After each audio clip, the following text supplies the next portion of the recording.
So karon day mapa-ultrasound day ko day kay katong magong unang ultrasound ako day dili pa to sigurado kay 3 months pa akong baby ato day nya 8 months naman ni day sigurado dili day nya human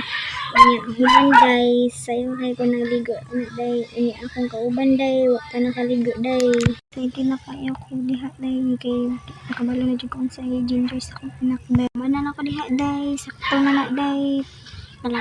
mula ka unta ko na day nya kung kauban day wala ka man di ay day fast forward day nanakot day sa highway day nagsakay na mi og ano day pedicab day nya kaihion na jud kay ko diha day di katawa kana ko ang kaihion na ko day pero grabe gunto pud sa pedicab day kaihion na jud kayo din ha.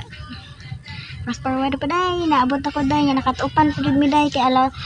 11 mi nakaabot nya nakatupan mi kay nag lunch pa daw ang doktor day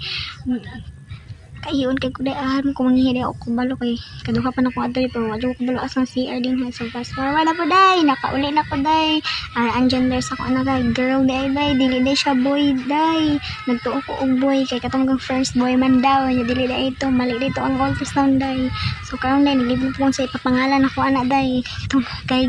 ang boy day nanamog ko pangalan na day niya ang nigawa sa ultrasound day girl so mo sa na bye bye.